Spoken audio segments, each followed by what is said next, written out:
محمد آل محمد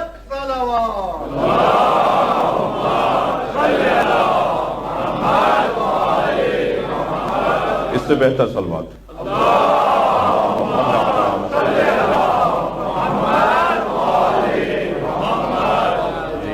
توجہ چاہوں گا آپ سے. حضرت سے پوچھا کیا علی آپ کا علم غیب ہے؟ مولانا بے ساختہ فرمایا. علی کا جملہ بھی علی ہے، وہ میں جملہ کہہ رہا تھا. میرے مولانا بے ساختہ فرمایا میرا علم غیب نہیں ہے، میں تو صاحب غیب سے استفادہ کرتا ہوں. اللہ اکبر. ایک علم جو اللہ اپنے حبیب سے کہہ رہا ہے رب زدنی علما، یا اللہ میرے علم میں اضافہ فرما. مجھ سے کہو میں حبیب مجھ سے مانگو. ایک تو یہ مانگا، یہ منگوایا، دوسرے الفاظ میں اپنے حبیب سے منگوایا. یہ مانگو مجھ سے، کیا مانگو گے؟ یہ مانگو. اچھا ایک پیغام اور یہاں لے لیجئے. میرا تو کام ہے نا کہ میں کسی موقع کو جانے نہ دوں. ایک پیغام یہ لے لیجئے کہ ہمیں اپنے بڑے سے پوچھنا چاہیے کہ ہمیں کیا مانگنا ہے.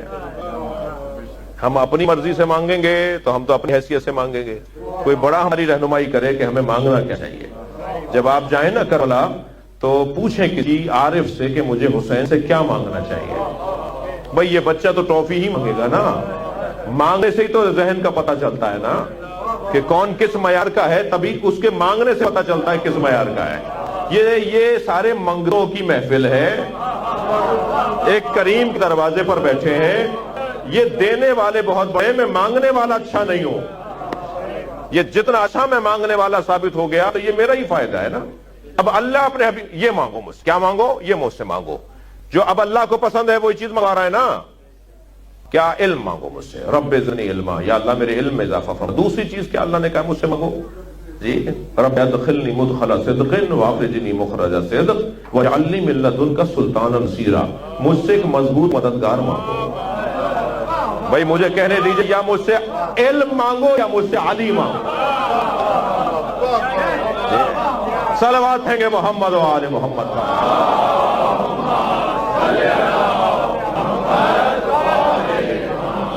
بس ایک آخری پیغام اور فضیلت کا باب. یہ جو قطعہ ہے اس وقت جو محفل کے عنوان سے ہم اور آپ جہاں بیٹھے ہیں اور اسی طرح جہاں جہاں ہو رہی ہے محفل، یہ جڑا ہوا ہے عرش کے ساتھ، یہ جڑا ہوا ہے آسمانوں کے ساتھ، اور بڑا گہرا تعلق ہے یہاں کا وہاں کے ساتھ. شجرہ طیبہ یہاں بھی مضبوط اور شاخیں اس کی آسمانوں میں. یہ جڑا ہوا وجود ہے. اس جڑے ہوئے وجود کی برکتوں میں سے ایک برکت یہ ہے کہ جب میرے مولا نے زمین پہ قدم رکھا نا تو 70,000 فرشتے نبی کو مبارکباد دے رہے ہیں. 70,000. اس جگہ پر 70 لاکھ بھی آ سکتے ہیں، اس لیے کہ جو فرشتہ ہے نا وہ مادی نہیں ہوتا، وہ مجرد مخلوق ہے. مجرد مخلوق کو جگہ نہیں چاہیے ہوتی، یعنی جگہ گھیرتا نہیں ہے وہ. جی میرا علم اور آپ کا علم مجرد ہے، مادہ نہیں ہے. میرے اور آپ کے علم میں جو باتیں اگر ہم کاغذ پر اتاریں یعنی مادہ بناتے ہیں، اسے کاغذ مادہ ہے نا، مادے پر اگر اپنا علم اتارنا شروع کر دیں تو اس ہال سے بڑی لائبریری تیار ہو جائے گی ہم میں سے ہر ایک کے دماغ میں بیٹھی ہوئی باتوں پر. یعنی جب ہم مجرد کو مخلوق بنائیں گے، مجرد کو مادہ بنائیں گے تو وہ جگہ گھیرے گی. لیکن جب مجرد رہتی ہے تو جگہ نہیں گھیرتی. علم ہمارا جگہ کہاں گھیر رہا ہے؟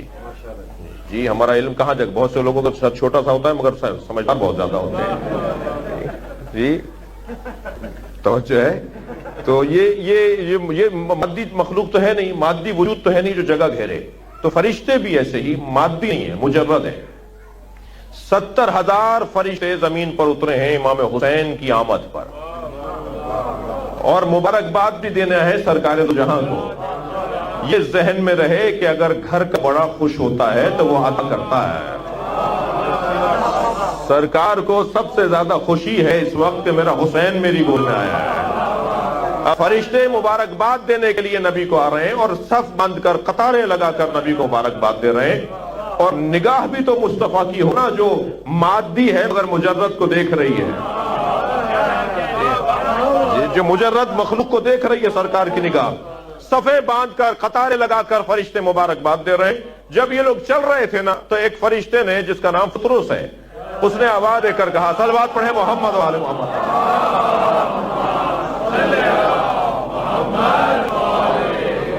اس نے آواز دے کر کہا کہ تم زمین پر حسین کی مبارکباد کو جا رہے ہو، نبی کو مبارکباد دینے جا رہے ہو. میرے تو بالوں پر جل چکے ہیں، میں تو جا نہیں سکتا. تم میں سے کوئی میری مدد کرے، مجھے سہارا دے اور مجھے نیچے تک نبی کی خدمت لے جائے، آسمان سے زمین کی طرف لے آئے۔ تو فطرس جب قطار میں اس کا نمبر آیا نا، اس کا نام آیا کہ اب فطرس آگے بڑھے گا مبارکباد دینے کے لیے، بالوں پر جلائے ہوئے تھا۔ اب یہ بالوں پر جب بات ہم مادے اور مجرد کی کر رہے ہیں تو یہ بات روشن رہنی چاہیے کہ جب یہ مخلوق ہی مجرد ہے تو بالوں پر تو مادہ ہوتے ہیں، مادی چیز ہے۔ بالوں پر جی بال جو ہے وہ جل چکے تھے اور پر بھی اس کے جل چکے تھے، اس کا وجود ہی بدلا ہوا تھا۔ پرندے کا اگر آپ مادی پرندے کا اگر آپ کو تصور میں لائیں، اس کے بال جلے ہوئے ہوں، پر جلے ہوئے ہوں تو کیسی مخلوق لگ رہی ہوگی، ٹھیک ہے۔ اب اس کے بالوں پر جلے ہوئے تو مجرد مخلوق ہے، مادی تو ہے نہیں، تو بال سے کیا مراد ہے اور پر سے کیا مراد ہے؟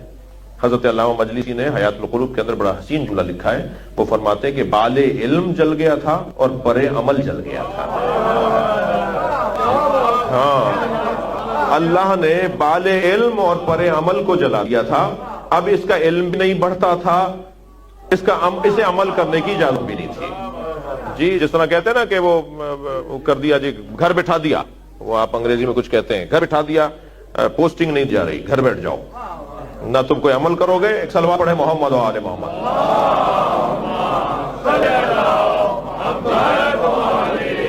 تم نہ کوئی عمل کرو گے، نہ تمہارے علم میں، کلاس میں نہیں آؤ گے، اب کل سے گھر بیٹھے رہو، تمہارے علم میں بھی اضافہ نہیں ہوگا اور تمہارے عمل میں بھی اضافہ نہیں ہوگا۔ اب جو شخص علم کا متلاشی ہو اور جو شخص عمل میں جو ہے وہ مسابقہ اور مقابلہ کرنے والا مزاج رکھتا ہو، اس کی تو وہ موت ہوتی ہے کہ وہ کچھ کر بھی نہیں پا رہا، اس کے علم میں بھی اضافہ نہیں ہو رہا۔ تو فطرس کے بال علم اور پر عمل جل چکا تھا، تو فطرس نے آگے بڑھ کر کہا یا رسول اللہ آپ کو حسین مبارک ہو، اور نبی کو جو بھی مبارکباد دے رہا تھا نبی اس کے بدلے میں عیدی دے رہے تھے۔ آج بھی ہمیں لینی ہے نا، تھوڑا سا گردن ہلائی، آج عیدی لینی ہے نا ہم سب کو، تو نبی مکرم اس کو مبارکباد کے عوض عیدی عطا فرما رہے تھے۔ ہر ایک عیدی مختلف ہوتی ہے، اس بچے کو ممکن ہے 5 روپے میں راضی کر لیں، لیکن جو بڑا وہ آدمی ہوگا وہ کہے گا جی 5 روپے تو میرا کوئی گزارا نہیں، کچھ اور دیجئے۔ اچھا، جتنا بڑا آدمی ہوتا ہے عیدی بھی اسی کے مطابق ہوتی ہے۔ اگر آپ کی تنخواہ ہو مثال کے طور پہ $1000، اللہ کرے، ٹھیک ہے، اگر $1000 آپ کی تنخواہ اور فقیر کو آپ دے رہے ہو 2 روپے پاکستانی، تو وہ کہے گا کہ بھائی یہ سے گزارا نہیں ہوگا، اتنی تنخواہ لیتے ہو 2 روپے دے رہے ہو۔ وہ بعض لوگوں سے میں کہتا ہوں کہ جب وہ کہتے ہیں نا کہ جی مجھے بھائی تم پریشانی کا شکار ہو، صدقہ دے دو۔ مولانا کیا دے دیں صدقہ؟ مرغی دے دیں۔ بھائی 4 لاکھ روپے تنخواہ لیتے ہو، مرغی دو گے؟ میں تو کوئی بیل کوئی اونٹ دینا چاہیے نا۔ تو ہر ایک کی جو عطا ہے، ہر ایک کی جو بخشش ہے وہ اس کے مطابق ہے نا۔ اب مبارکباد دینے والے تو فطرس ہیں، مگر انعام دینے والا تو مصطفیٰ ہے، تو سرکار تو اپنی حیثیت سے دیں گے نا۔ تو فطرس نے کہا یا رسول اللہ میں آپ کی خدمت میں آؤں۔ جلائے کس نے تھے بالوں پر؟ اللہ نے نا، سزا اللہ نے دی تھی نا۔ اب یہی تو نظام ہے معرفت کا، سزا اللہ دے رہا ہے، بخشش مصطفیٰ دے رہا ہے۔ اس کا مطلب ہے کہ اختیار ہے نا اللہ کے نظام کے اندر۔ یا اللہ مجھے اے مصطفیٰ مجھے شفا چاہیے اور مجھے شفا عطا کریں، میرا بال علم اور پر عمل جل چکا ہے۔ امام گہوارے میں ہے، مانگنے والا نبی سے مانگ رہا ہے، توجہ ہے۔ سرکار ارادہ فرماتے، سرکار ہاتھ اٹھاتے تو فوراً بال اوپر آ جاتے، فوراً ان کی حیثیت پلٹ آتی، فوراً ان کی جو پرانی کیفیت تھی وہ دوبارہ بال ہو جاتی۔ مگر نبی کو یہ تو بتانا ہے نا کہ مصطفیٰ سے مانگو گے حسین دے گا، حسین کے دروازے پہ جاؤ گے مصطفیٰ دے گا۔ سرکار نے ہماری رہنمائی فرمائی، ایک مرتبہ فطرس سے کہا کہ یہ جو جھولا جس میں حسین لیٹا ہوا ہے، حسین سے نہیں، جھولے سے، گہوارے سے، مہد کہتے ہیں عربی، مہد گہوارہ جو جھولتا ہے، گہوارے سے جا کر خود کو مس کر لو، خود کو گہوارے سے جا کے مس کر لو۔ اب گہوارہ اور ہے، حسین اور ہے۔ جو نسبتوں والے لوگ ہیں میں جملے کی قدر کریں گے، ہم نسبتوں سے جڑے لوگ ہیں نا بھائی۔ یہی چادر آپ اپنے بیڈ پر ڈال دیں گے تو کوئی چومے گا نہیں اس کو، یہی چادر آپ نے ممبر پہ ڈال دی تو میں چوم کے بیٹھا ہوں۔ وہ کیا فرق ہوا اس چادر میں؟ یہ وہاں گئی تو کوئی اور نسبت ہو گئی، اس قابل ہی نہیں کہ چوما جائے، یہاں آ گئی کوئی اور نسبت ہو گئی، تو معاملہ تو نسبت کا ہے۔ حضرت، اب میں سنت کے لیے ایک روایت سنا رہا ہوں، حضرت عمر نے ایک دن امام حسن کو اپنے کاندھے پر بٹھا لیا، امام چاہ بھی رہے تھے کہ کیا کر رہے ہیں آپ، کیا کر رہے ہیں، اور ایک دم بٹھا لیا انہوں نے اپنے کاندھے پر۔ تو اصحاب نے کہا یہ کیا کیا آپ نے؟ کہنے لگے میں نے سنت نبی کو ادا کیا، نبی بھی تو بٹھاتے تھے۔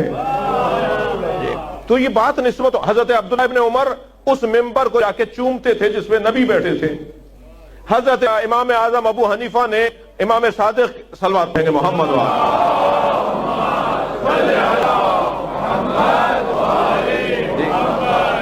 ہاتھ میں سرکار کا عصا تھا، امام اعظم حضرت ابو حنیفہ نے اس عصا کو چوما۔ مولا صادق نے فرمایا تم نے اس کیوں چوما؟ کہنے لگے یہ نبی کے ہاتھ ہوتا تھا، نبی کی نسبت کی وجہ سے چوما۔ حضرت نے فرمایا تم نبی کے ہاتھ میں موجود عصا کو تو چوم رہے ہو جس میں جان نہیں ہے، میرے وجود میں تو نبی کا خون دوڑ رہا ہے، اس ہاتھ کو چومو، اس ہاتھ کو چومو۔ مولا نے ہاتھ بڑھایا، اس کو چومو اگر چوم رہا ہے تو۔ صلوات پڑھے ذرا محمد والے۔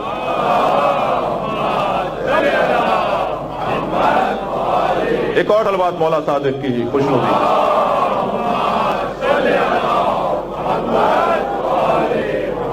تو میں نسبتوں کا انکار کرنے والوں کو مسلسل پیغام پر پیغام دے رہا ہوں، یہ نسبت ہے نا، اس جھولے میں حسین ہے، اس لیے نبی فرما رہے ہیں اس جھولے سے جا کے خود کو مت کر لو۔ جھولے میں حسین ہو یا زریح میں حسین ہو، اور بدلوں لفظ، زریح کو ہم اس لیے چومتے ہیں کہ اس میں حسین ہے، جھولے کو اس لیے چوما گیا کہ اس میں حسین ہے۔ ایک صاحب کہنے لگے شرک ہے، یہ زری کو بوسہ دینا شرک ہے، تو ہم نے اسی وقت میں قرآن اٹھا کے ان کے ہاتھ میں دے دیے، فوراً انہوں نے چوما۔ میں نے یہ کیا کیا آپ نے؟ کہنے لگے قرآن کو چوما۔ میں نے کہا قرآن تو اندر ہے،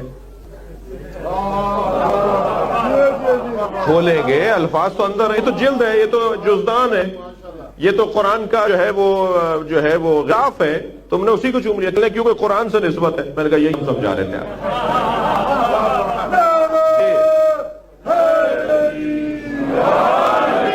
توجہ ہے، گہوارے سے سرکار نے فرمایا فترس جاؤ اپنے آپ کو گہوارے سے مس کر لو، اور فترس نے جب اپنے آپ کو گہوارے سے مس کیا تو فترس کے بال علم اور پر عمل بحال ہونا شروع ہوئے۔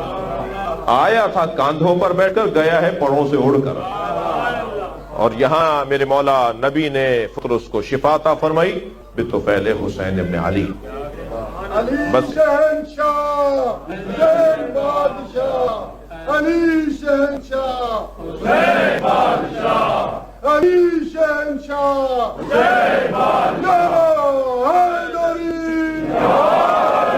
عزیزان گرامی، مجھے اور آپ کو بھی اپنے بال علم اور پر عمل اگر بحال کرنے ہیں، اپنا علم بھی مسلسل بحال رکھنا ہے، اپنا عمل بھی مسلسل باقی رکھنا ہے، تو ہمیں حسین سے خود کو مس کرنا پڑے گا۔ اور مولا حسین تو بہت بڑا وجود ہے، مولا سے جڑی ہوئی چیزوں سے خود کو مس کرنا ہوگا۔ لہذا کربلا انشاءاللہ آپ سب ہم جائیں گے، اللہ ہمیں امام حسین کے ذریعہ اقدس کی زیارت کا شرف عطا فرمائے، اور بار بار اس شب سے سرفراز فرمائے۔ یا اللہ اس محفل پر اپنا کرم نازل فرما، رحم نازل فرما، ان کی حاجات کو پورا فرما، ان کی مشکلات کو برطرف فرما، ان کے رزق میں اضافہ فرما، علم میں اضافہ فرما، ہم سب کی عاقبت بخیر فرما، ہمارے اس ادارے کی جو تعمیرات کا مراحل ہیں ان کو جلد سے جلد مکمل فرما، امام زمانہ کے ظہور میں تعجیل فرما، امام